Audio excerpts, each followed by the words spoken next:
So தங்கம் வாங்குறதுக்கு உகந்த நாட்கள் அப்படின்னு நம்ம ஏற்கனவே ஒரு பதிவு போட்டிருந்தோம். அந்த உகந்த நாட்கள் நீங்க சொல்லுங்க மேம், எப்ப வாங்கலான்னு.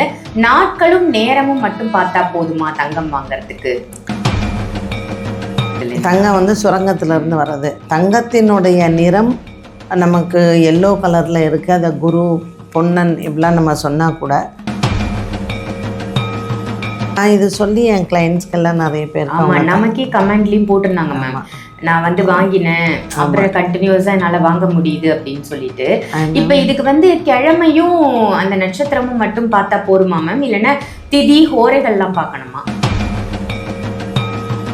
என் லைஃப்பில் நான் நிறைய எக்ஸ்பீரியன்ஸஸ் எனக்கு இருக்குது. அவ்வளோ நான் ஜுவல்ஸ்லாம் வந்து வாங்கினேன். நான் அப்போது தெரிஞ்ச ஒரு ஃப்ரெண்டு அப்படின்ட்டுன்னு அவங்க எல்லாம் கல்யாணத்துக்கு கேட்பாங்க, கொஞ்சம் கொடுங்க அப்படின்ட்டுன்னு.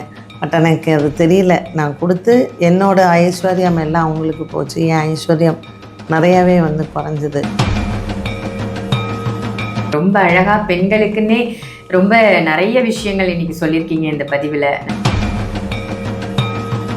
ஆன்மீக பரிகார நேயர்கள் அனைவருக்கும் அன்பான வணக்கங்கள். இன்னைக்கு நம்ம யாரை சந்திக்க வந்திருக்கோம் அப்படின்னு பார்த்தீங்கன்னா, அஸ்ட்ராலஜர் பாரதி ஸ்ரீதர் மேடம் தான் சந்திக்க வந்திருக்கோம். வணக்கம் மேம். வணக்கம் ஸ்ரீதர் மேம். தங்கம் அப்படின்னாலே இப்போ எல்லாருக்கும் பயமா இருக்கு. ஐயோ தங்கமா இப்போ வாங்க முடியலையே, விலை எவ்வளோ ஏறிடுச்சு அப்படின்னு நினைக்கிறாங்க. ஏழை எளிய மக்களுக்கும் தங்கம் வாங்கணும் அப்படின்ற ஆசை இருக்கும். பொண்ணுக்கு கல்யாணம், பிள்ளைக்கு கல்யாணம், தங்கம் வாங்கணும் அப்படின்னு அவங்க வந்து பிரியப்படுவாங்க. ஸோ தங்கம் வாங்கறதுக்கு உகந்த நாட்கள் அப்படின்னு நம்ம ஏற்கனவே ஒரு பதிவு போட்டிருந்தோம். அந்த உகந்த நாட்கள் நீங்க சொல்லுங்க மேம், எப்ப வாங்கலான்னு. நாட்களும் நேரமும் மட்டும் பார்த்தா போதுமா தங்கம் வாங்கறதுக்கு? அதாவது பொதுவாக தங்கம் வாங்கணும் அப்படின்னா சனிக்கிழமை வாங்கிறது ரொம்ப விசேஷம். சனிக்கிழமை வந்து ஸ்திரவாரம். பட் நம்ம எல்லாம் என்ன நினச்சிப்போம்னா, சனிக்கிழமை வந்து நாள் நல்லா இல்லை, நம்ம வந்து அன்றைக்கி எதுவும் பண்ணக்கூடாது அப்படின்னு நம்ம நினைப்போம். அதாவது உனக்கு தங்கமே சுரங்கத்திலேருந்து வர்றது தானே? ஆமாம், தங்கம் வந்து சுரங்கத்திலேருந்து வர்றது. தங்கத்தினுடைய நிறம் நமக்கு எல்லோ கலரில் இருக்குது. அதை குரு பொன்னன் இப்படிலாம் நம்ம சொன்னால் கூட, பூமியிலிருந்து வரக்கூடிய, அதுவும் ஒரு சுரங்கத்திலிருந்து வர்றதுக்கு சனி தான் அதிபதி. அதனால தான் வைரத்திற்கும் சனி அதிபதி. அதனால் நீங்கள் வந்து சனிக்கிழமையில், இப்போ நான் சொல்கிறது வந்து நீங்கள் போய் ட்ரை பண்ணி பாருங்கள். ஐயோ சனிக்கிழமையாக நான் எதுவுமே பண்ண மாட்டேன் அப்படின்னு சொல்லுவாங்க. நீங்கள் ட்ரை பண்ணி பாருங்கள். சனிக்கிழமையில் போய் தங்கம் வாங்கி பாருங்கள். நிஜமாகவே உங்களுக்கு அது வந்து நிறையா கொடுக்கும். அண்ட் சனிக்கிழமை அன்றைக்கி ரோகிணி நட்சத்திரம் இருக்கணும். ஸோ ரோகிணி நான் சொல்கிற பாருங்களேன், சனிக்கிழமையில் அஷ்டமி திதி சேர்ந்த ரோகிணி இருந்தால் வைரம் வாங்குங்க, நிறையா சேரும். சனிக்கிழமை ரோகிணி நட்சத்திரத்தில் தங்கம் வாங்கி பாருங்கள், கண்டிப்பாக சேரும். Super ma'am. ஏன்னா நிறைய பேர் கேட்பாங்க, நம்ம வந்து எந்த கிழமை வாங்குறது அப்படின்னு தெரியும். ஆமாம், இதில் வந்து ஒவ்வொருத்தருக்கு ஒரு கிழமை செட் ஆகும். பட் எல்லாருக்குமே சனிக்கிழமை செட் ஆகும். அதுவும் தங்கம் வாங்குறதுக்கு சனிக்கிழமையில் நீங்கள் வந்து அன்றைக்கி ரோகிணி நட்சத்திரமும் சேர்ந்துருந்தா, நான் இது சொல்லி என் கிளைண்ட்ஸ்க்கெல்லாம் நிறைய பேர் நமக்கே கமெண்ட்லேயும் போட்டிருந்தாங்க மேம், நான் வந்து வாங்கினேன், அப்புறம் கண்டினியூஸா என்னால வாங்க முடியுது அப்படின்னு சொல்லிட்டு. இப்ப இதுக்கு வந்து கிழமையும் அந்த நட்சத்திரமும் மட்டும் பார்த்தா போருமா மேம், இல்லைன்னா திதி ஹோரைகள்லாம் பார்க்கணுமா? அதான் நான் சொன்னேன், அஷ்டமி திதி அன்னைக்கு போய் வைரம் வாங்குங்க. ஹோரை வந்து பார்த்து வாங்கலாம். பட் அந்த டைமுக்கு கடையில் அவங்க லஞ்ச் டைம்னு வாங்க. இப்போ சனிக்கிழமை வந்து பார்த்திங்கன்னா ஈவினிங் 3 o'clock மேலே டைம் நல்லாயிருக்கும். ஹோரை வந்து எல்லாருக்குமே அந்த பர்டிகுலர் டைம் போக முடியாது, அதுதான் ப்ராப்ளம். ஆனால் நீங்கள் சனிக்கிழமையில் ஈவினிங் 3 o'clock மேலே நீங்கள் போய் தாராளமாக வாங்கலாம். ஏன்னா சில நல்ல ஹோரைகள்லாம் காலையில் 9 to 10, 7 to 8 இந்த மாதிரி வரும். அப்போ அந்த டைமில் கடை திறந்துருக்க மாட்டாங்க. அதனால் நீங்கள் ஹோரை வந்து பர்டிகுலராக ஃபுல்லாக பார்க்கணும் அப்படிங்கிறது இல்லை. நீங்கள் போயிட்டு சனிக்கிழமையில் சாயங்காலம் 3 மணிக்கு மேலே எப்போ வேணாலும் போய் வாங்கலாம்.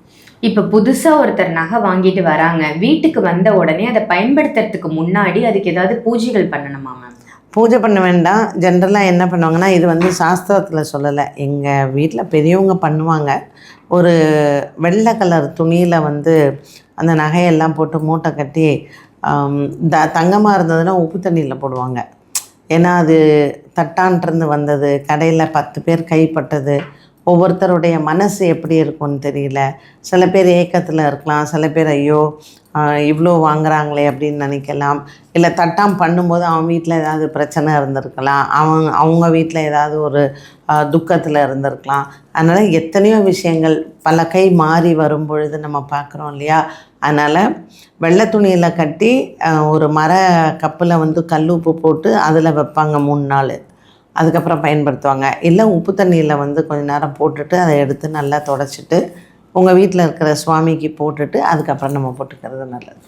Super ma'am. இப்போ நகை அடமானம் வச்சிடுறாங்க, அந்த அடமான நகையை மீட்க முடியல அப்படின்னு கஷ்டப்படுறவங்களுக்கு ஏதாவது பரிகார முறை இருக்கா? அது அந்த மைத்திரேய முகூர்த்தம்லாம் நம்ம சொல்கிறோமே, ஆமாம், அதில் உட்காந்து நீங்கள் குபேரனுக்கு வந்து விளக்கேற்றி குபேர ஜபம் பண்ணுங்கள்.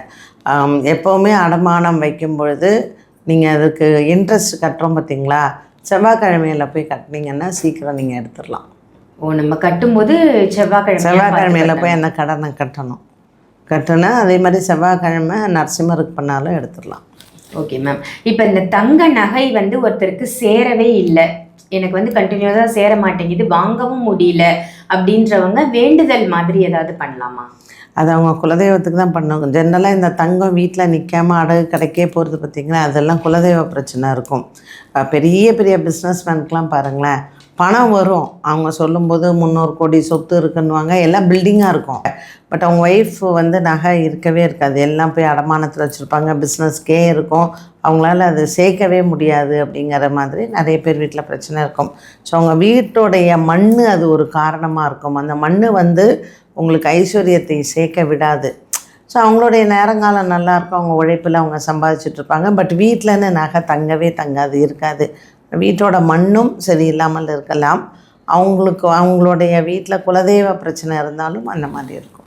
ஆனால் ஒருத்தரோட ஜாதகம் பார்க்கும்போது அந்த ஜாதகத்திலேயே தெரியுமா மேம், இவங்களுக்கு வந்து நகை சேரும், நல்ல ஒரு செல்வந்தராக தான் இவங்க வாழ்வாங்க அப்படின்றது? ஆமாம் ஆமாம், அவங்களோட பாக்கியஸ்தானம்லாம் நல்லா இருந்ததுன்னா அது கண்டிப்பாக அந்த மாதிரி சொல்லலாம். இப்போ நீங்கள் திருமணத்துக்கு பொருத்தம் பார்ப்பீங்கல்ல மேம், அந்த மாதிரி பார்க்கும்போது கூட ஒரு பெண்ணுடைய வரன் வந்து இப்படி இருந்ததுன்னா இவங்களுக்கு வந்து இந்த பொண்ணு அதிர்ஷ்டமாக இருக்கும், இது யார் வீட்டுக்கு போகுதோ அதிர்ஷ்டமாக இருக்கும் அப்படிங்கிறதையும் அந்த ஜாதகத்தை பார்த்து சொல்லலாம். சில ஜாதகங்கள் வந்து வேண்டாம் இது அதிர்ஷ்டமாக இருக்காது. இப்போ பையன் ஜாதகம் ரொம்ப நல்லாயிருக்கும்.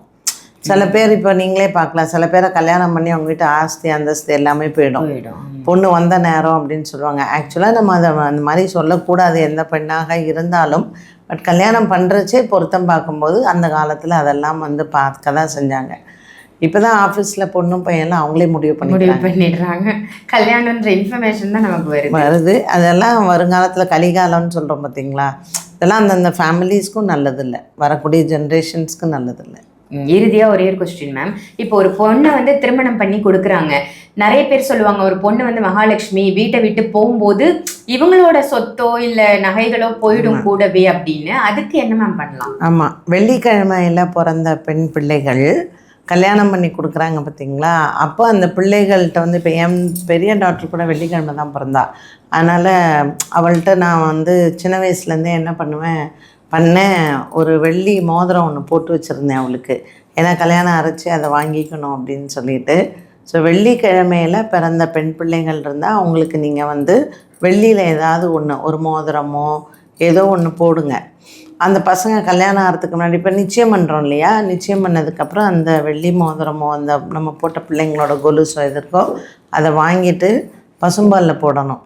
பசும்பாலில் போட்டு எடுத்து நல்லா கழுவிட்டு தொடச்சி நம்ம ஒரு டப்பாவில் போட்டு வீட்டில் வச்சிடணும். அப்படின்னு நமக்கு வந்து அந்த ஐஸ்வர்யம் போகாது அப்படின்னு. அதே மாதிரி உங்கள் அந்த பிள்ளைங்க வெள்ளிக்கிழமை பிறந்த பெண் பிள்ளைகள் வந்து ஒரு நல்ல வெள்ளை துணி இருக்குது பாருங்கள், புது துணியாக இருக்கணும். அந்த வெள்ளை துணியில் எங்கள் வீட்டில் எனக்கு பண்ணாங்க, வெள்ளை துணியில் வந்து அந்த பாதத்தில் வந்து ஃபுல்லாக மஞ்சள் இல்லைன்னா குங்குமம் அந்த குழந்தைங்களோட பாதத்தில் வச்சு வெள்ளை துணியில் மிதித்து எடுத்து அதை நல்லா காய வச்சு மடித்து வீட்டில் வச்சுருவாங்க. சூப்பர். இது வந்து அந்த லக்ஷ்மி அவங்களோடையே இருக்கணும் அப்படின்னு சொல்லிட்டு.